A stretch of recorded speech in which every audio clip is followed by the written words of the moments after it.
selamat ketemu kembali Sobat Healthy Rumah Sakit Pelabuhan Cirebon di podcast YouTube channel Rumah Sakit Pelabuhan Cirebon. Pada kali ini nih, saya mendatangkan salah satu dragon dokter di Rumah Sakit Pelabuhan Cirebon. Selamat siang, Dokter Yogi. Ya. Selamat siang, Mbak. Ya, terima kasih Dok sudah berkenan hadir di podcast kami di podcast Rumah Sakit Pelabuhan Cirebon. Nah, Sobat Healthy, beliau ini adalah salah satu dragon dokter di Rumah Sakit Pelabuhan Cirebon. Beliau Dokter Yogi Puji Rahman, spesialis penyakit jantung. Nah, Dok, kali ini kita mau bahas apa nih, Dok? Ngobrol-ngobrol tentang apa, Dok? Enaknya, Dok? Ya, oke. Terima kasih yang pertama-tama untuk undangannya nih, Mbak Yani. Ya. Dan salam juga buat Sobat Healthy Rumah Sakit Pelabuhan Cirebon. Pada hari ini saya mau ngajak kita sharing atau ngobrol-ngobrol mengenai gagal jantung. Oke. Nah, gagal jantung ini masalah yang kalau bisa dibilang 80% pasien berobat ke poliklinik rumah sakit, baik itu di rumah sakit manapun, termasuk di rumah sakit pelabuhan, adalah masalah gagal jantung. Oh gitu, gagal jantung ya, Dok. Kalau Ya. boleh tahu nih, Dok, istilah kedokterannya gagal jantung tuh apa nih, Dok? Bahasa medisnya adalah heart failure. Oh, heart failure. Heart failure itu ya gagal jantung ya tadi. Oh gitu, ya ya. Nah, Dok, memang kalau gagal jantung terdengarnya nggak asing ya, Dok ya. Mungkin Sobat Healthy di rumah juga sering mendengar, oh gagal jantung nih, ada entah kenalan kita atau saudara kita yang ibaratnya wafatnya dengan diagnosa gagal jantung gitu ya, Dok ya. Nah, gagal jantung sendiri itu apa sih, Dok? Maksudnya penyebabnya tuh apa? Ya, oke. Jadi kalau secara terminologi atau secara definisi, gagal jantung adalah keadaan di mana jantung gagal untuk memberikan nutrisi yang cukup pada sel-sel tubuh. Pompa dari jantungnya yang gagal, sehingga oksigennya, nutrisinya tidak mampu menyampai pada sel-sel tubuh secara optimal. Nah, itu disebabkan oleh berbagai macam hal. Jadi kalau bisa dibilang gagal jantung itu adalah ujung pangkal akhir dari hampir semua penyakit jantung. Oh, jadi kalau kita baik. bilang ada jantung koroner juga gagal jantung. Orang hipertensi lama juga akhirnya menjadi gagal jantung. Orang dengan masalah katup jantung pun juga akhirnya menjadi gagal jantung. Orang dengan jantung bawaan pun juga ada yang mengalami gagal jantung. Jadi ujung pangkal yang kita dapatkan pada hampir semua jenis diagnosis dari jantung adalah gagal jantung. Pada akhirnya jantungnya jadi gagal. Atau kalau orang awam bilangnya jantungnya lemah jantung. Nah, itu adalah yang mendeskripsikan kegagalan jantung dalam memberikan oksigen dan nutrisi yang cukup untuk sel-sel tubuh bisa beraktivitas dengan baik. Oh gitu, baik. Berarti pemicunya bukan langsung ke gagal jantung ya, Dok ya. Betul. Tadi yang Dokter Yogi sampaikan berarti awalnya mungkin diagnosisnya apa dulu gitu, kemudian dengan berjalannya waktu mungkin si pasien itu merasa nggak apa-apa, akhirnya bisa ke gagal jantung gitu ya, Dok ya. Nah, yang untuk gagal jantung itu sendiri siapa aja sih, Dok, yang bisa terkena gagal jantung?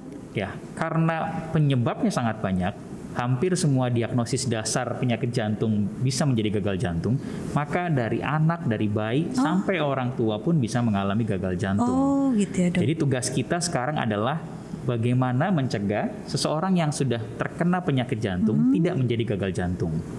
Misalnya orang dengan pasien dengan hipertensi, bagaimana kita jaga supaya tekanan darahnya selalu stabil, selalu terkontrol dengan baik. Kenapa? Karena kalau tidak terkontrol dengan baik ya di ujung-ujung akhirnya akan menjadi gagal jantung. Oh gitu, berarti ada korelasinya ya, Dok ya.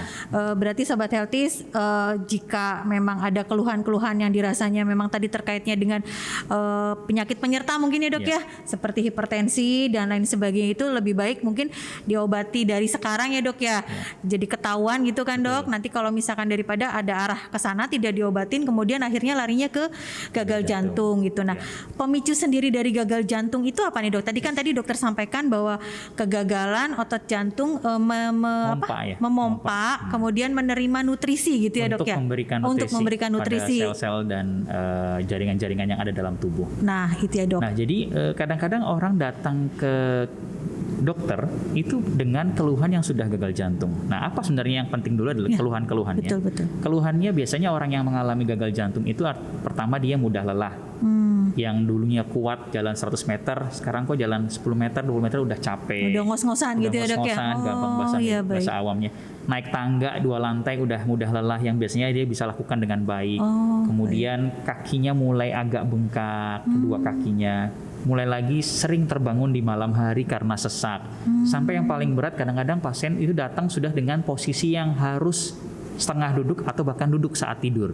Karena kalau dia tidur membuat sesaknya begitu hebat sehingga dia tidak bisa untuk dengan posisi yang berbaring. Nah, itu adalah tanda-tanda seseorang yang mengalami gagal jantung.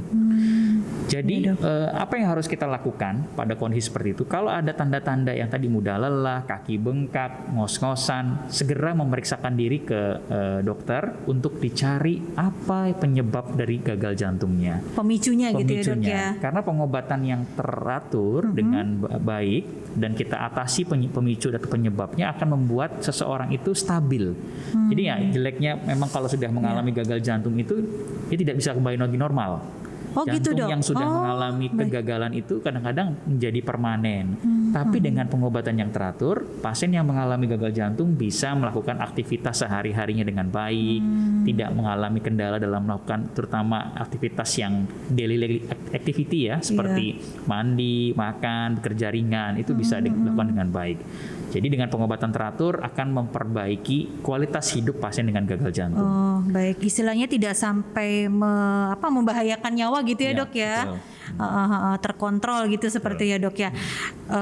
Nah, dok, saya dengar itu kan ada tuh bayi baru lahir sudah terdiagnosa gagal jantung gitu kan ya. Tapi tadi dokter sampaikan kan tidak gagal jantung ini tidak hanya menyerang usia istilahnya 40 tahun ke atas atau ibaratnya 60 tahun ke atas, bahkan anak baru lahir pun juga bisa ya dok ya, terkena. Nah itu dok, kalau misalkan kasus pada bayi baru lahir nih dok, pemicunya apa dok yang bisa menyebabkan bahwa bayi baru lahir itu beresiko terkena gagal jantung? Nah mungkin ini kan dok sobat Healthies yang menonton channel YouTube ini juga ada yang posisinya sedang hamil gitu kan dok. Jadi kalau misalkan ada informasi gini kan barangkali untuk mencegahnya seperti apa sih gitu, biar nggak terjadi hal seperti itu.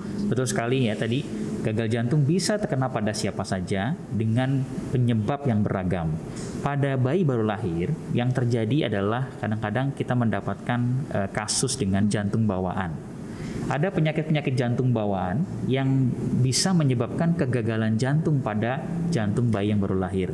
Contohnya misalnya ada VSD atau ventricular septal defect, ada PDA, persistent ductus arteriosus. Itu akan membuat ukuran jantung sebelah kirinya membesar sehingga menyebabkan kegagalan dari pompa jantung, terutama jantung kirinya. Yang kedua, ada juga saya mendapatkan beberapa pasien dengan hipertrofi obstruktif kardiomyopati. Jadi otot jantungnya itu secara genetik, karena kelainan genetik ya, dia membesar lebih besar daripada normalnya. Nah itu pun juga membuat kondisi yang disebut sebagai resiko tinggi mengalami perburukan akibat dari gagal jantungnya. Dan memang sebagian besar bayi baru lahir yang mengalami gagal jantung itu pasti diikuti dengan jantung bawaan atau kelainan genetik dari otot jantungnya. Oh seperti itu ya dok. Nah itu keturunan nggak dok? Misalkan gini, ada orang tuanya, salah satu orang tuanya atau neneknya, kakeknya itu ibaratnya penyakit generatif bukan sih dok? Jantung itu kalau kita bicara sangat banyak. Kalau bicara jantung koroner, mungkin kita akan mendapatkan salah satu faktor resiko adalah faktor keturunan atau family history. Tapi yang harus diingat bahwa tidak selalu, misalnya begini, dok orang tua saya itu meninggal karena jantung. Saya akan selalu tanya, meninggal di usia berapa? Usia 70. Itu bukan keturunan, karena memang natural history dari seorang manusia akan mengalami perburukan. Karena dengan bertambahnya umur fungsi organ kan menurun ya dok. Betul ya sekali. Seperti itu. Tapi kalau saya tanya, misalnya bapak saya mengalami serangan jantung di usia berapa? Di usia 30 tahun. Masih muda gitu usia ya dok muda, ya. Kalau laki-laki di bawah umur 50 tahun, kalau perempuan di bawah umur 65 tahun. Nah itu kita katakan bahwa disebut sebagai riwayat keturunan atau family history. Tapi itu untuk jantung koroner. Untuk yang kasus jantung koroner ya dok ya. Untuk faktor resiko coronary artery disease atau jantung koroner. Kalau faktor resiko jantung bawaan itu sangat multifaktorial. Multifaktorial itu sangat dipengaruhi oleh berbagai macam faktor. Bisa faktor infeksi saat dalam kandungan, bisa juga faktor kekurangan nutrisi dalam kandungan, bisa karena faktor obat-obatan tertentu yang tidak sengaja diminum waktu dalam kandungan, atau tadi faktor genetik. Genetik di sini adalah adanya kerusakan genetik yang terjadi waktu proses pembuahan atau saat pembentukan dari embrio dari janinnya tersebut. Jadi nggak bisa dipastikan juga kadang-kadang. Oh gitu ya dok. Misalnya bapaknya punya betul. genetik resesif, ketemu sama ibunya yang ketemu gen resesif, ternyata ketemu menjadi suatu gen yang tidak baik, ya bisa juga menimbulkan gangguan berbagai macam sindrom yang melibatkan juga gangguan dari pembentukan otot jantungnya. Yang nanti akhirnya menjadi gagal jantung gitu ya Nah, dok ya, atau betul. jantung bawaan gitu ya dok. Betul. Nah kalau misalkan untuk ibu hamil nih dok, bisa terlihat nggak pada saat kontrol ke dokter kandungan, misalkan trimester keberapa, kemudian di USG gitu kan, USG 4 dimensi atau apa, kemudian bisa terdeteksi, oh ini nanti bayinya akan ada jantung bawaan atau gagal jantung. Bisa kelihatan nggak dok dari si janin itu masih di dalam kandungan, si anak itu masih dalam kandungan? Oke, ada beberapa penyakit gangguan atau yang terjadi gangguan pada bayi baru lahir yang bisa terdeteksi dari tanda-tanda saat ibu itu memeriksakan diri ke dokter kandungan. Misalnya terjadi polihidramnion, ya polihidramnion itu cairan ketubannya sangat banyak sekali. Berlebih gitu ya dok ya? Berlebih, kita akan mencurigai ada gangguan pada saluran cerna bayi baru lahir tersebut. Gitu dok. Jadi banyak hal jenisnya hal ya. ya. Tapi untuk jantung bawaan memang lebih sulit ya, lebih sulit. Terkadang kita sulit mendeteksi dari USG yang biasa. Sebenarnya di bidang jantung kita mempunyai alat yang namanya fetal echocardiografi. Jadi suatu pemeriksaan echocardiografi echo ya dok? Echo, tapi seperti USG gitu Betul, untuk betul. jantung, tapi bisa dilakukan pada bayi yang masih dalam kandungan. Namanya fetal echo. Nah, di situ kita bisa melihat apakah bayi tersebut ada tanda-tanda yang beresiko atau sudah menunjukkan jantung bawaan. Sehingga waktu pas dia lahir kita bisa lakukan sesuatu yang emergency. Udah prepare dulu ya dok ya. Tapi memang alat tersebut di Kota Cirebon masih belum ada. Mungkin kita harapkan ya berapa tahun ke depan kita Kedepannya juga ada, punya. siapa tahu rumah sakit pelabuhan nanti kedepannya ada ya dok Setuju ya. sekali. Kalau kita punya alat fetal echo, Siap. mungkin kita akan bisa melihat gambaran jantung pada bayi yang masih dalam kandungan. Berarti alatnya sendiri dibedakan ya dok, kan kalau sekarang nih saat ini Sobat Healthies di rumah sakit pelabuhan juga sudah tersedia alat echo yang tadi seperti dokter Yogi sampaikan. Hanya mungkin untuk yang masih janin, bayi itu ada alatnya tersendiri ya dok ya. Ada propnya tersendiri sih. Oh baik. Nah kemudian dok, kan tadi dokter sampaikan gagal jantung itu adalah ibaratnya efek lanjutan dari sakit jantung ya dok ya, diagnosa awalnya apa, kemudian nanti berlanjut ke gagal jantung. Nah menurut dokter atau apakah bisa diukur dok seseorang itu yang awalnya terdiagnosa sakit jantung biasa, mungkin kan tadi macamnya banyak ya dok ya, kira-kira berapa lama sampai akan menjadi gagal jantung dok? Bisa ditebakkah gitu? Ya, tergantung penyebabnya yang pertama. Dan yang kedua tergantung tingkat keparahan penyebabnya. Contohnya, kalau pada pasien dengan jantung koroner ya, atau yang tiba-tiba mengalami serangan jantungnya mengenai pembuluh darah koroner yang cukup luas misalnya, maka kita bisa memprediksi hampir sering dengan komplikasi gagal jantung pasien tersebut. Jadi begitu serangan jantung cukup luas, begitu dia stabil, pasti disertai dengan penurunan pompa jantung yang kita bilang gagal jantung. Bisa juga pasien dengan misalnya jantung bawaan tadi, jantung bawaannya VSD-nya ukurannya diameter lubangnya cukup besar, juga akan mempercepat seseorang tersebut mengalami gagal jantung akibat dari VSD-nya. Oh seperti itu ya dok ya. Tergantung penyebabnya. Atau hipertensi yang tidak terkontrol lama. Ya. Hipertensi yang tidak terkontrol lama ini sering menjadi masalah. Kenapa? Karena hipertensi itu the silent killer, pembunuh yang diam-diam. Betul. Banyak sekali orang yang mengalami hipertensi itu tidak berobat. Tidak menyadari ya dok. Tidak menyadari, kemudian tidak berobat karena tidak ada keluhan.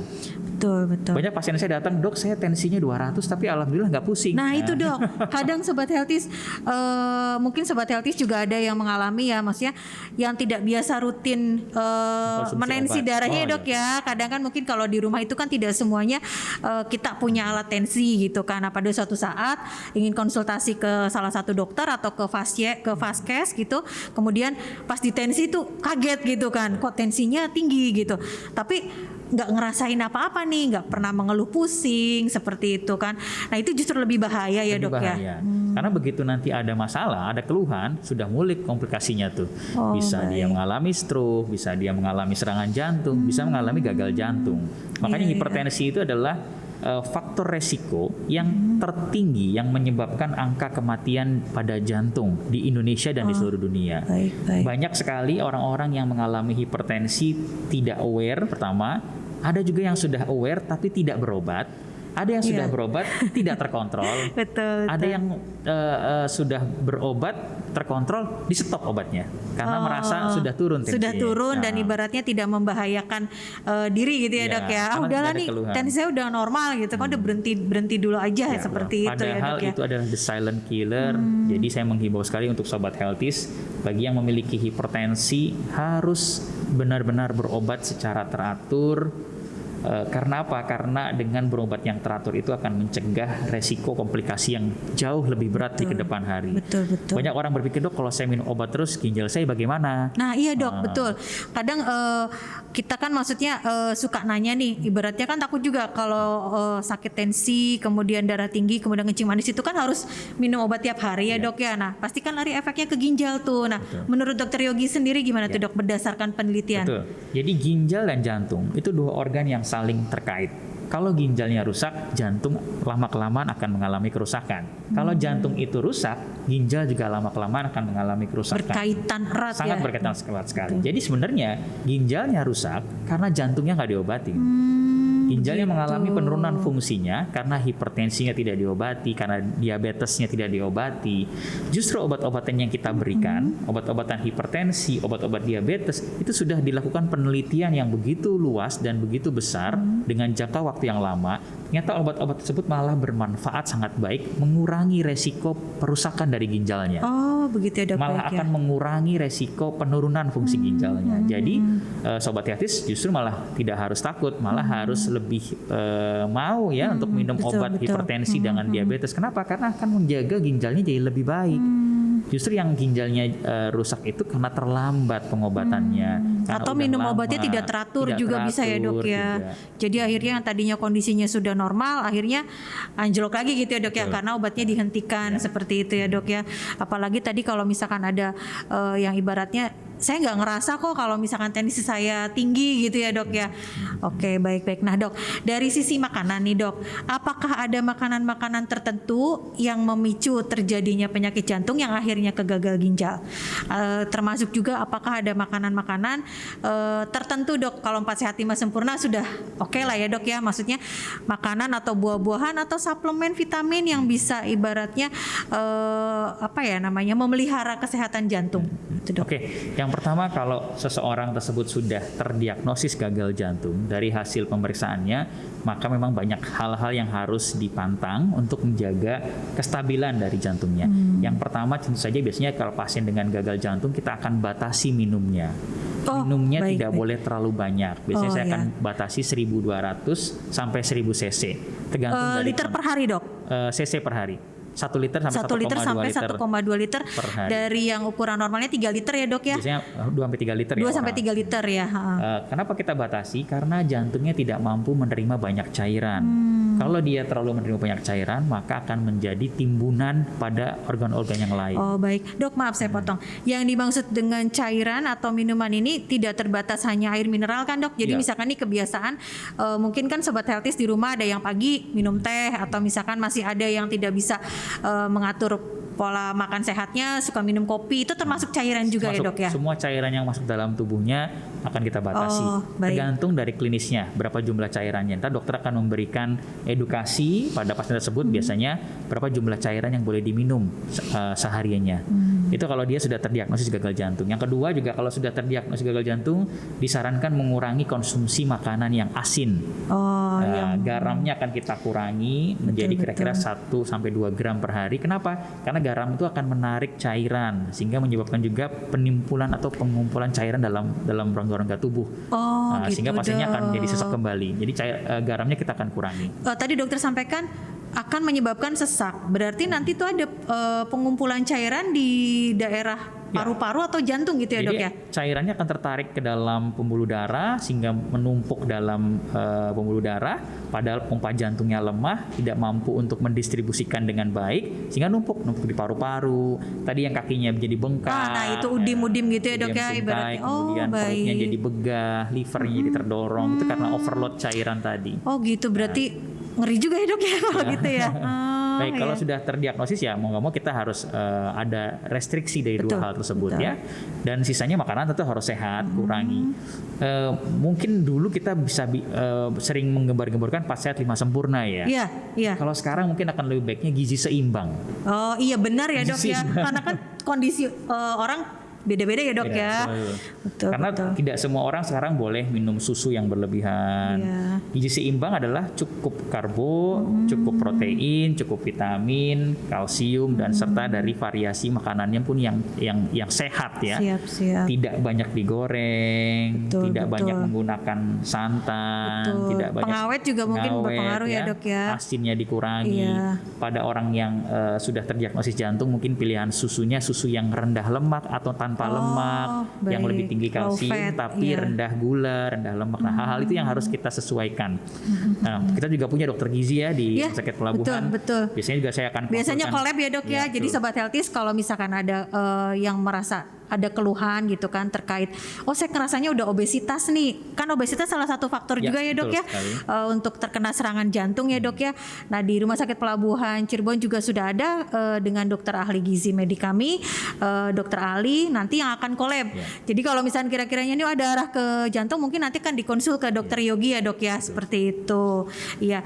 Nah dok, kemudian kalau untuk diagnosa tadi jantung sampai ke gagal jantungnya nih dok, adakah tindakan operasi atau apa misalkan dok yang udah familiar mungkin sobat healthies dengarkan ada pasang ring atau gimana, nah itu apakah bisa dok untuk ibaratnya orang yang sudah terdiagnosa oh ini gagal jantung kemudian terkena serangan tapi masih bisa tertolong, kemudian tindakan operasi apa nih bisa enggak gitu Ya. bisa mencegah? Tindakan pemasangan ring atau kateterisasi jantung atau tindakan angioplasti itu dilakukan pada pasien yang dengan jantung koroner. Dengan jantung koroner ya dok ya. Nah, memang jantung koroner itu adalah salah satu faktor risiko seseorang mengalami gagal jantung. Jantung koroner sangat bervariasi dari dia kondisi akut, misalnya serangan jantung, dari dia kondisi yang stabil atau angina pectoris stabil misalnya. Dokter akan melakukan beberapa pemeriksaan pendahuluan dan ada beberapa syarat-syarat yang akan kita lakukan untuk memastikan apakah seseorang tersebut masih punya banyak manfaat saat dilakukan tindakan pemasangan ring, terutama pada pasien yang sudah mengalami gagal jantung. Beberapa pasien kita lakukan dengan tujuan untuk memperbaiki sirkulasi dari pembuluh darah koronernya dengan harapan mengurangi keluhan, mengurangi gejala, mengurangi angka resiko serangan jantung berulangnya, dan juga memperbaiki kualitas hidupnya dengan lebih baik. Jadi ada beberapa syarat-syaratnya. Kalau syarat-syaratnya terpenuhi, biasanya kita akan lakukan tindakan pemasangan ring. Berarti kan tidak semuanya kasus jantung bisa diobati dengan pemasangan Ya, ring gitu ya betul. dok ya. Pada intinya seperti itu ya dok ya. Nah kemudian nih dok, terkait pencegahan nih dok, atau misalkan orang yang sudah ada terdiagnosa jantung, olahraga apa yang tepat untuk dilakukan? Oke. Rekomendasi dari Perhimpunan Jantung Dunia dan Perhimpunan Jantung Indonesia merekomendasikan olahraga yang moderate aerobic exercise. Moderate aerobic exercise. Apa itu moderate aerobic exercise? Adalah olahraga yang tujuannya mempertahankan stamina kardionya. Ya, contohnya adalah bisa jogging, ya, bisa sepeda santai, bisa berenang, bisa yoga, ya, kira-kira 30 sampai 60 menit. Ada yang juga bisa mengatakan sampai 60 menit ya, 1 jam, seminggu selama 5 kali. Seminggu 5 kali. Jadi hampir tiap hari. Hampir tiap hari dengan durasi 30 sampai 60 menit gitu ya Tipenya dok. jogging, bisa sepeda santai, bisa renang, bisa yoga. Siap. Nah, olahraga-olahraga tersebut yang direkomendasikan atau dianjurkan. Kenapa? Karena memperbaiki sekali stamina aerobik dari seseorang, kemudian mengurangi resiko dia terjadinya masalah jantung di kemudian harinya. Nah, yang paling penting itu adalah seminggu 5 kalinya nih. Seminggu 5 kalinya dan harus konsisten Harus ya konsisten. dok ya. Jadi sobat healthies sudah ada info nih dari dokter Yogi. Kita harus membiasakan olahraga yang ringan-ringan aja mungkin ya dok. Kayak sepeda santai, jogging. Dan itu harus konsisten dengan durasi 30 sampai 60 menit. Jadi jangan hanya hari Sabtu atau hari Minggu aja seperti itu ya dok ya. Iya memang kadang kan kalau kita yang beraktivitas di kantor gitu kan kadang suka boring ya dok ya. Nah males gitu, mager kan justru kalau hari Sabtu Minggu justru, tapi itu harus diupayakan untuk olahraga ya dok ya, dimanapun kapanpun seperti itu ya dok ya. Kadang-kadang gitu, ada yang salah persepsi. Banyak pasien datang ke saya, dok saya ini udah capek kok, udah kerja dari pagi sampai sore, Iya, masa saya harus olahraga lagi gitu, ya kan? Orang menganggap bahwa activity itu sama dengan exercise, Betul. padahal beda. Activity itu bukan exercise. Exercise itu harus ada repetition, ada pengulangan, ada beban yang diberikan, ada target nadi yang dicapai. Nah, itu adalah exercise. Jadi orang yang kerja dari pagi sampai malam capek itu belum exercise. Dia tidak membakar kalori dengan baik, tidak memperbaiki kapasitas aerobik dengan baik. Betul. Jadi belum dianggap olahraga. Memang triknya kadang-kadang kita harus mencari waktu yang sesempat mungkin ya. Betul. Kalau sempatnya sore, boleh sore di rumah sambil treadmill mungkin ya, sambil sepeda statis juga boleh. Kalau sempatnya mungkin malam hari istirahat sebentar sampai rumah, boleh lakukan aktivitas exercise yang ringan tadi ya, jalan cepat boleh, atau renang kalau punya kolam renang di rumah ya. Nah itu yang harus kita paksakan sebenarnya, karena kalau hanya seminggu sekali, habis itu makan bubur ayam ya. Kadang gitu dok, kadang kan mungkin sobat healthies kan, yuk sepedahan gitu kan, sepedahan di hari Minggu gitu kan, Minggu pagi. Tapi nanti ujung-ujungnya setelah itu mampir yuk ke kafe ini, ke warung ini gitu. Terus yang dipesan itu kan tadi dokter Yogi sampaikan bubur, mending bubur dok, tapi kan ada yang langsung makanan berat nih dok gitu kan. Atau misalkan minumannya langsung kopi atau es seperti itu, makanan manis, minuman manis, justru itu percuma ya dok ya. Akhirnya tidak ada yang dibakar kalau Nah iya seperti itu. Jadi memang sebenarnya kita harus mencintai dulu ya dok yang namanya exercise itu ya. Jadi kita harus sadar bahwa memang sangat penting exercise dilakukan. Mungkin sobat healthies yang di rumah, ibu-ibu rumah tangga juga dengan aktivitas pekerjaan rumah sehari-hari juga bisa termasuk exercise ya dok. Yang misalkan ngepel, nyapu gitu ya dok ya. 30 menit sama 60 menit ya. Seperti itu. Baik. Nah dok, satu lagi nih dok, kadang kan saya nggak tahu sih faktanya gitu kan, ada yang katanya salah satu gejala sakit jantung itu misalkan tangannya suka berkeringat, kemudian juga ada denyut nadinya, ada yang ibaratnya terlalu cepat atau terlalu lambat. Nah apakah memang itu salah satu ciri dari gejala penyakit jantung dok? Oke. Banyak sekali yang bertanya seperti itu, datang ke poliklinik, dok anak saya tangannya basah berkeringat. Nah iya dok, maksudnya basah gitu kan, tidak beraktivitas tapi udah basah sekali gitu. Betul ya. Yang pertama yang pasti harus jadi catatan adalah tidak selalu tangan berkeringat atau basah itu adalah gejala dari jantung. Kenapa? Karena tangan yang basah berkeringat itu menunjukkan sebenarnya kelenjar keringat di daerah tersebut produksinya berlebihan. Tapi bukan berarti kalau seseorang tersebut adalah mengalami masalah jantung. Banyak teman-teman saya juga yang mengalami hal yang serupa ya, semuanya normal-normal aja. Biasanya dipengaruhi oleh stres tinggi, stresor tinggi ya. Kemudian juga beban kerja yang terlalu besar gitu, itu membuat seseorang bisa mengalami produksi kelenjar keringat yang berlebihan. Tapi itu bukan pertanda bahwa seseorang tersebut pasti mengalami jantung. Jantung biasanya ditandai dengan mudah lelah, kemudian detak jantung cepat tadi yang disampaikan oleh Mbak Yeni, kemudian juga ada kaki bengkak, nyeri dada yang seperti ditindih beban berat ya. Kayak sesak gitu dok. Sesak begitu, sering terbangun di malam hari karena sesak, bahkan sampai harus tertidur dengan posisi duduk atau setengah duduk karena sesaknya. Nah itu yang tanda-tanda gagal jantung atau masalah jantung yang harus diwaspadai. Oh gitu ya dok. Dan kadang juga katanya kalau gejala kena serangan jantung dengan lambung itu hampir mirip ya dok. Misalkan nyeri ulu hati gitu. Itu sama ya dok ya? Ada yang beberapa seperti itu. Serangan jantung itu adalah adanya penyumbatan pada pembuluh darah koroner secara tiba-tiba dan biasanya menutup dengan total atau total oklusi. Nah pembuluh darah koroner itu ada 3 cabang utama. Yang sebelah kanan, kiri ke depan, sama kiri ke belakang. Nah, pada pasien-pasien yang mengalami serangan jantung yang pada koroner sebelah kanan, itu yang terjadi adalah gejalanya mirip seperti orang sakit MAH. Ya dok, nah itu banyak yang suka katanya rancu ya gitu. Kadang kan, oh itu hanya sakit lambung, tapi sebenarnya itu serangan jantung gitu ya dok. Karena pembuluh darah koroner itu dia akan berjalan ke bagian bawah dari jantung dekat dengan diafragma. sehingga gambaran orangnya kayak orang sakit MAH.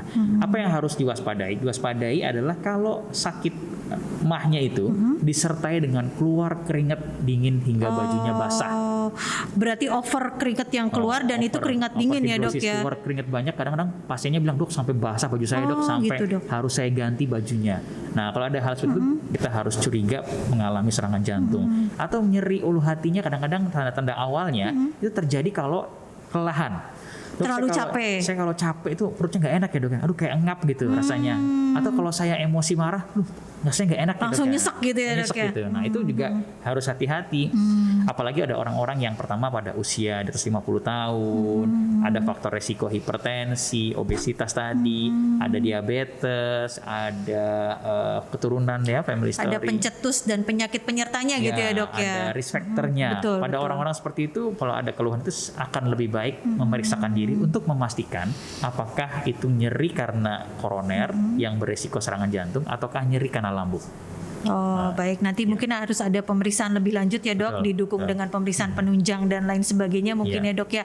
Nah dok, saya ingin tanya nih dok, kadang kan ada berita-berita gitu kan, justru atlet-atlet yang biasa rutin berolahraga itu meninggalnya itu kena serangan jantung. Padahal kan secara awam gitu kan justru mereka rajin berolahraga. Kalau atlet itu kan mungkin pola hidupnya juga sehat. Nah, apakah di luar itu juga ada faktor yang memicu serangan jantung, dok?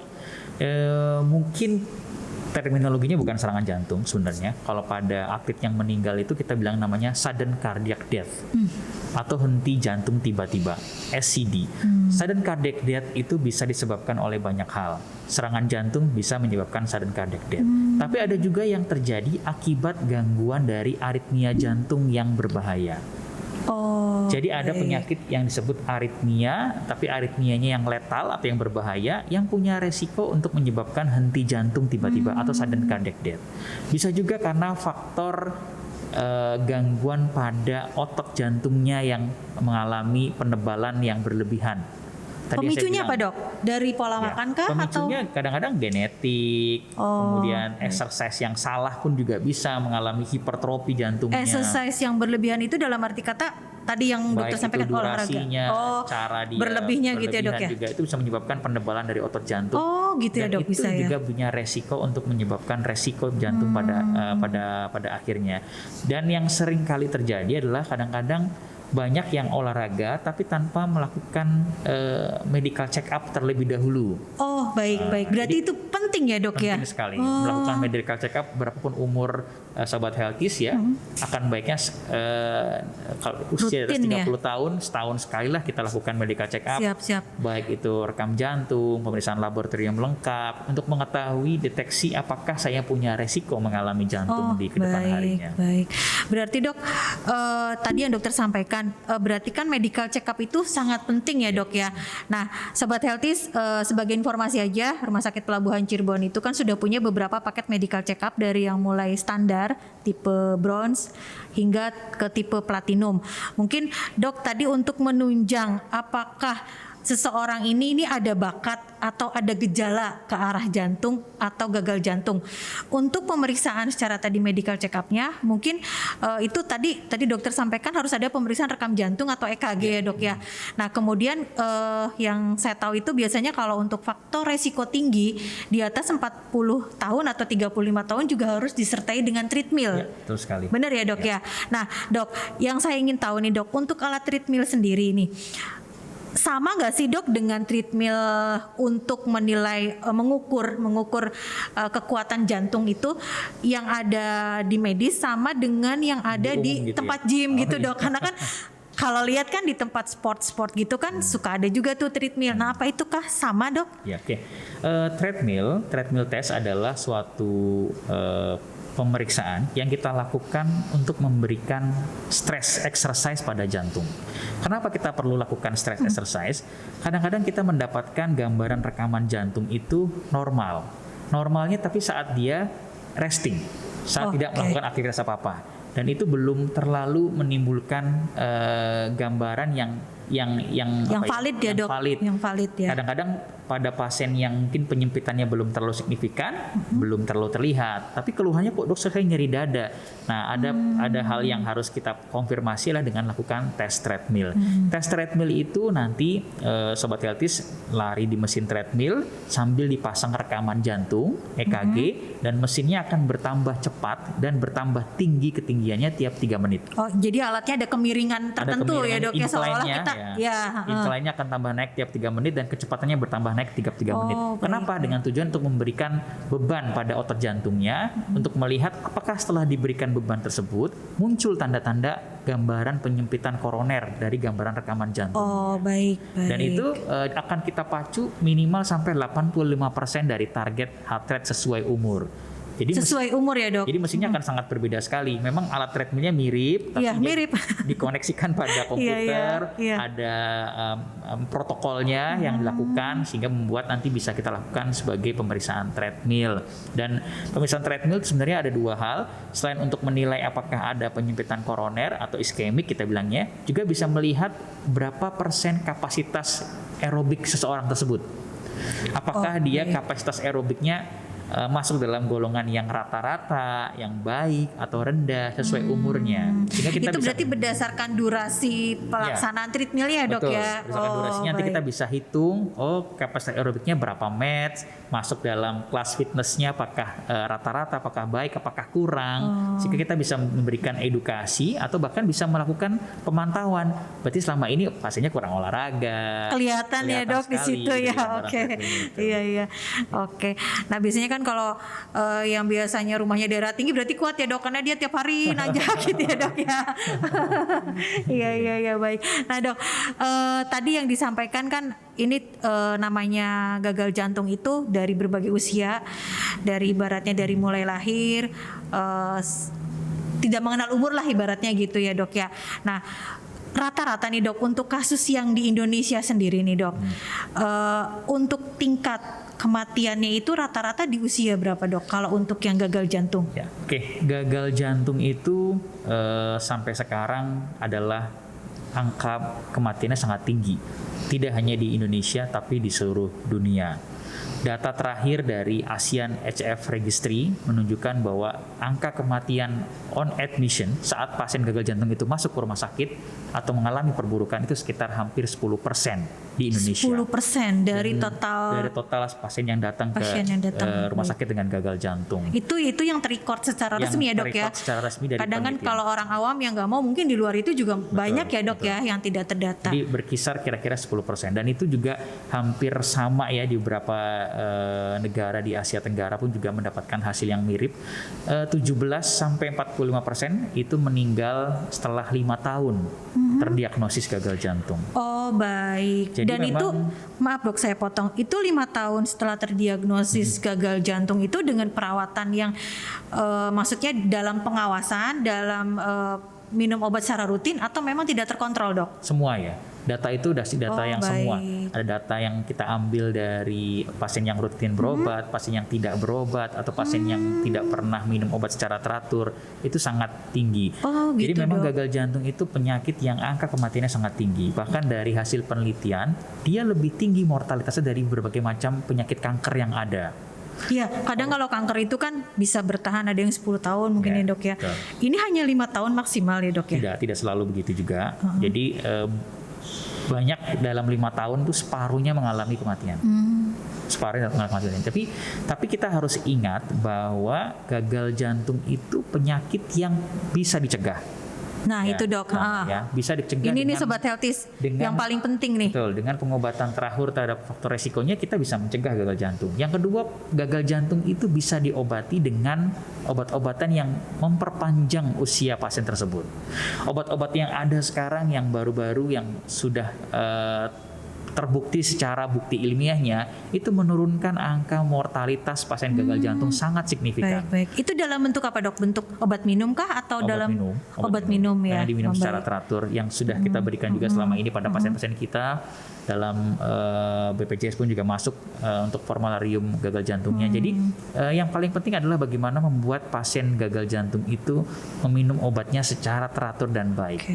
Dan juga mengontrol faktor resikonya dan juga hidup dengan sehat. Siap. Hal itu akan memperpanjang usia pasien dengan gagal jantung, akan mengurangi resiko dirawat berulang betul. kalinya. Betul. Jadi teman sejawat, sobat Healthies harus menjadikan patokan bahwa saya harus hidup sehat. Ya.